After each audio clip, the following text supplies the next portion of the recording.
ఇవన్నీ కూడా ఉంటాయి. ఒక బాధ్యతలో ఉన్న వ్యక్తి హద్దులు దాటుతున్నప్పుడు ఆమె ఒక మామూలు అమ్మాయి, కొత్తగా రాజకీయాల్లోకి వస్తున్న అమ్మాయి, ఆమెను తప్పుపట్టేది ఎక్కడికి? మనం తప్పట్టాల్సి వస్తే రేవంత్ రెడ్డిని తప్పట్టాలి.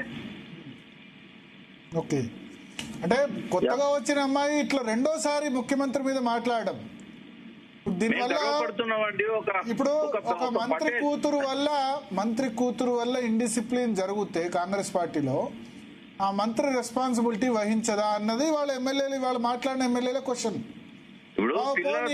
కొండా సురేఖ వినండి ఒక్క నిమిషం. వాళ్ళ మంత్రి ఇవాళ మాట్లాడిన ఎమ్మెల్యేలు ఏమన్నారంటే సుస్మిత వ్యాఖ్యల్ని సురేఖ ఖండించాలి కదా, కూతురు మాట్లాడింది కరెక్ట్ కాదని చెప్పాలి కదా. ముఖ్యమంత్రి వ్యాఖ్యను కూడా ఖండించాలి సురేఖ. ముఖ్యమంత్రి వ్యాఖ్యలు మహేష్ కుమార్ గౌడ్ ఖండించారు. ఏంటంటే సరే మహేష్ కుమార్ ఖండించదా లేదా అది ఇంటర్నల్ వ్యవహారం, కానీ సుస్మిత విషయంలో మేము గర్వపడుతున్నాము. సుస్మిత పటేల్ అనే ఒక ఫైర్ బ్రాండ్ బీసీలకి వెళ్ళి వచ్చినందుకు ఇలా బీసీ వాయిస్ వినబడుతున్నది. డెఫినెట్ గా బీసీ సమాజం అంతా ఆమెను భుజాల మీద ఎత్తుకొని మోస్తారు, రేపు ఎమ్మెల్యేని చేస్తారు. ఆమె అలా బీసీలకు ఒక ఆశాజ్యోతిగా కనబడతా ఉంది. ఆమె సైజ్ పెంచుకోవడానికి మాట్లాడినా రేవంత్ రెడ్డి మాటలకు ఉన్నది బీసీ ఎస్సీ ఎస్టీ ఎమ్మెల్యేలు ఎక్కువ మాట్లాడింది ఆమెకు వ్యతిరేకంగా.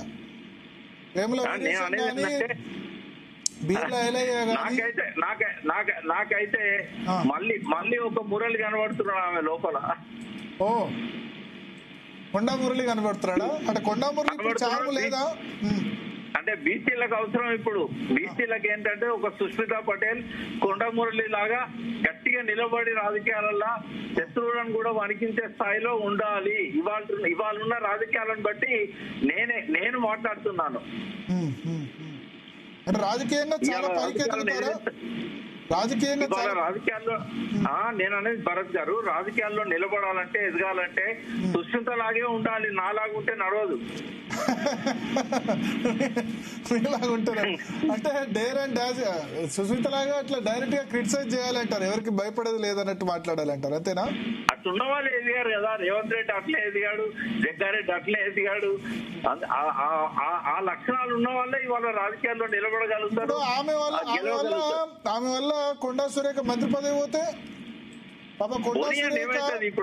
కొండా సురేఖ నాకు గుర్తుంది. వినండి, రాజశేఖర రెడ్డి చనిపోయిన తర్వాత పాపం 4 నెలలకి రిజైన్ చేశారు. మంత్రి పదవి వచ్చిన 4 నెలలకి రిజైన్ చేశారు.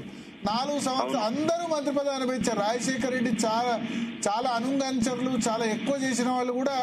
రోషయ్య, కిరణ్ కుమార్ రెడ్డి ఫుల్ టర్మ్ 5 సంవత్సరాలు మంత్రి పదవి అనుభవిస్తే కొండా సురేఖ మాత్రం కేవీపీఏ నాకు బాస్ అని చెప్పి 4 నెలల్లో రిజైన్ చేశారు. ఇంత చేస్తే మళ్ళీ జగన్ కూడా ఆయన దగ్గర తీయలేదు, మధ్యలోనే వెళ్ళిపోవాల్సి వచ్చింది. సో లాస్ అయింది ఎవరు అక్కడ?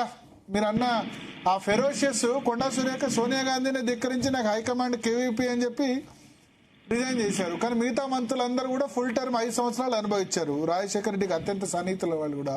అప్పుడు లాస్ పోయింది కొండా సురేఖ. ఇప్పుడు సుస్మిత వల్ల హైకమాండ్ కొండా సురేఖ మీద చర్య తీసుకుంటే మిగతా మంత్రులందరూ సైలెంట్ గా ఉండి ఎవరి పని వాళ్ళు చేసుకుంటే రేవంత్ రెడ్డికి అత్యంత వ్యతిరేకంగా ఉన్నవాళ్ళు కూడా ఇప్పుడు ఆమె తల్లికే కదా ప్రాబ్లం. మీరు అన్న ఫెరోషియస్ అనుకుంటే అంటే పిల్లలు ఎదగడానికి తల్లు త్యాగాలు చేస్తారు భరత్ గారు. ఇప్పుడు ఆమెను తీసేమనండి, ఇవాళ బీసీలల్లో ఒక గొప్ప నాయకురాలు దొరుకుతుంది బీసీ మూవ్మెంట్ కి.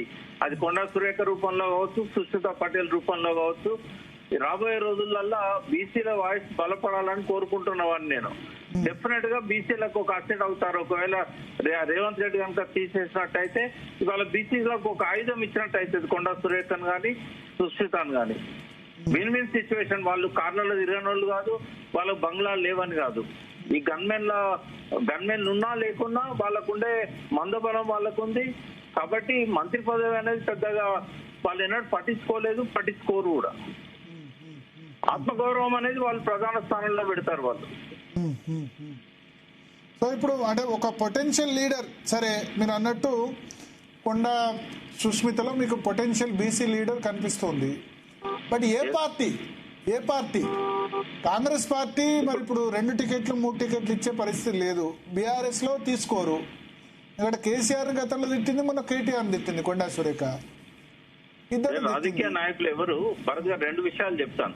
రాజకీయ నాయకులు ఎవరు కూడా 2 సంవత్సరాల ముందు వాళ్ళు ఎక్కడున్నామో అడ్రస్ ఎక్కడ అని చూసుకోరు. వాళ్ళు ఒక 6 నెలల ముందు చూసుకుంటారు మనం ఉన్న అడ్రస్ కరెక్ట్ ఉందా లేదా అనేది. ఎలక్షన్ ట్రెండ్ స్టార్ట్ అయినాక ఒక 6 నెలలో 3 నెలల ముందు వాళ్ళు చూసుకుంటారు. రెండవది రాజకీయాలలో ఈ తిట్లు శాపనార్థాలు ఇవన్నీ ఎవరు పట్టించుకోరు, అవసరాలు మాత్రమే. రేపు పైనుంచి ఆదేశాలు వస్తే అక్కడ రేవు ప్రకాష్ రెడ్డి గెలవ